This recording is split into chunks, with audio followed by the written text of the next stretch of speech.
इंसान को इंसान समझो, सबको एक समान समझो। 3 टिकट महाविकट, ये बिल्कुल यहाँ पे गलत साबित होता है दोस्तों, और इसे साबित करते हैं गौतम बुद्ध जी। जी हाँ, जो इनका जन्म है, इनका ज्ञान का दिन है और इनका महापरिनिर्वाण का दिन है।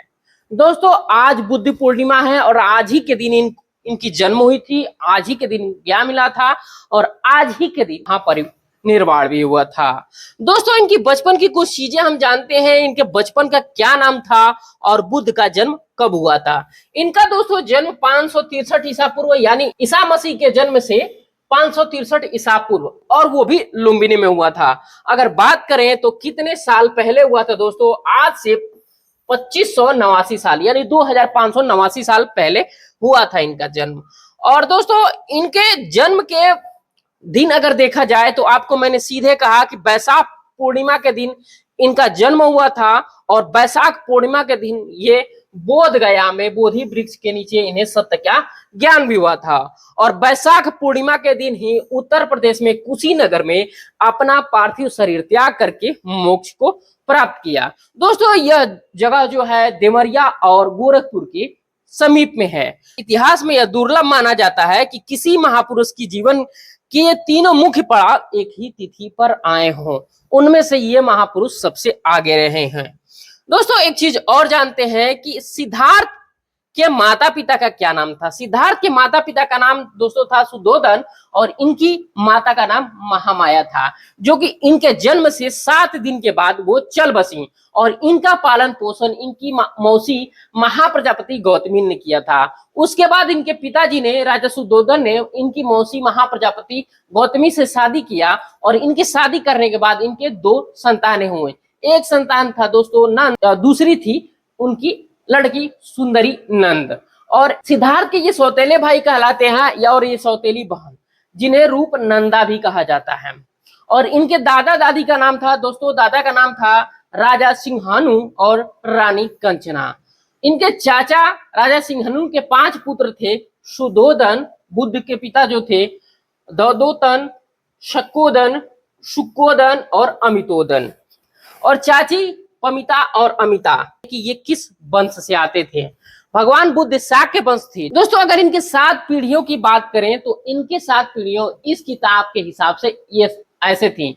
इनके पिताजी का नाम था राजा सुद्धोधन, इनके दादाजी का नाम था राजा सिंहानु, इनके परदादा का नाम था राजा जयसेन, इनकी 4थी पीढ़ी थी राजा देवदह, और 5वीं पीढ़ी थी दोस्तों राजा अंजन, 6ठी पीढ़ी थी राजा महाशुप बुद्ध, 7वीं पीढ़ी थी दोस्तों राजा आर्की दिंदा। इनको ज्ञान कैसे मिला?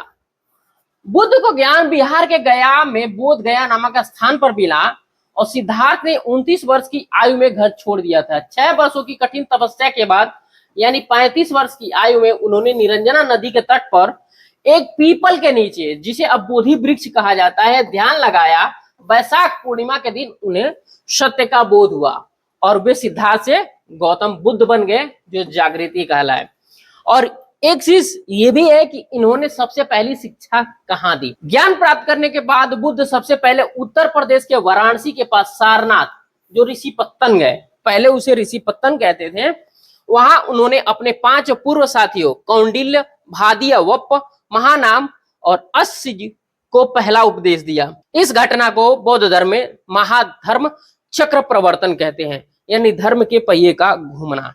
एक चीज हम इनसे जानते हैं कि ये क्या सीख देते हैं दोस्तों, और क्यों देते हैं। बुद्ध धर्म से बुद्ध के 10 शिष्य हुए। उनके 10 शिष्य कौन थे और इनके बारे में हम जानते हैं दोस्तों। उनके 10 शिष्य थे। पहले थे शारिपुत्र, इन्हें धर्म सेनापति कहा जाता था। वे प्रज्ञा बुद्धि में सबसे श्रेष्ठ माने जाते थे। महामौगदल्यायन ने अपनी अलौकिक शक्तियों के लिए प्रसिद्ध थे। आनंद, बुद्ध के चचेरे भाई, इनके निजी सेवक, इनकी याददाश्त ही बहुत ज्यादा तेज थी। महाकश्यप, बुद्ध के संघ का नेतृत्व इन्होंने ही किया और तपस्या और अनुशासन में कठोर थे। अनिरुद्ध, ये बुद्ध के चचेरे भाई थे, दिव्य दृष्टि प्राप्त करने के लिए जाने जाते थे। सुबूति, इन्हें शून्यता के ज्ञान में महारत हासिल थी। पूर्ण मैत्रायणी पुत्र, ये धर्म के प्रचार और व्याख्या करने में कुशल थे। कात्यायन, बुद्ध के संक्षिप्त उपदेशों को विस्तार में समझाने की इनके पास अद्भुत कला थी।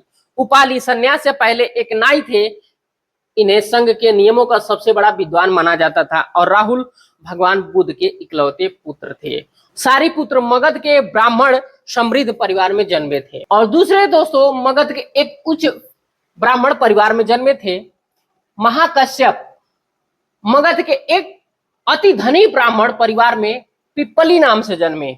आनंद ये बुद्ध के चचेरे भाई थे। अनिरुद्ध बुद्ध के चचेरे भाई थे। शुभूति श्रावस्ती में एक धनी ब्राह्मण या व्यापारी परिवार से संबंधित और इनके जो 7वें शिष्य थे कपिलवस्तु के पास एक गांव के ब्राह्मण परिवार में इनका जन्म हुआ था। उज्जैन के राजा चंड प्रदोत के पुरोहित के पुत्र थे ये कात्यायन और उपाली समाज के निचले वर्ग नाई जाति में इनका जन्म हुआ था। और दोस्तों 10वें हैं इनके बेटे राहुल।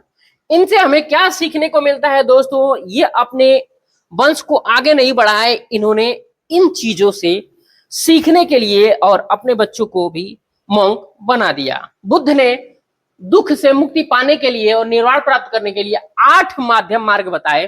पहला है सम्यक दृष्टि, सत्य और असत्य में अंतर समझना। सम्यक संकल्प, मन के अच्छे विचार रखना और हिंसा का त्याग करना। सम्यक वाक, हमेशा सत्य और मधुर वाणी बोलना। सम्यक कर्मात, चोरी हत्या या अनैतिक कार्यों से दूर रहना। सम्यक आजीविका, ईमानदारी से जीवन यापन करना। सम्यक व्यायाम, मन में बुरे विचारों को न आने देना और अच्छे विचारों को बढ़ाना। सम्यक स्मृति, वर्तमान में क्षण में जागरूक रहना और अपने शरीर व मन के प्रति सजग रहना। सम्यक समाधि, ध्यान के माध्यम से मन को एकाग्र करना। दोस्तों अगर आज के जीवन में देखा जाए तो सबसे अच्छी चीज इसमें से मुझे यही लगती है, मन में अच्छे विचार रखना और हिंसा का त्याग रहना पहला। दूसरा है दोस्तों सत्य और असत्य में अंतर प्राप्त करना। और एक चीज मैं जानूंगा, ये तीसरा है चोरी हत्या या अनैतिक कार्यों से दूर रहना। ये अगर 3 चीज सबसे अच्छे आते हैं व्यक्ति को तो ये 5 चीज अपने आप धीरे धीरे आ जाएंगे।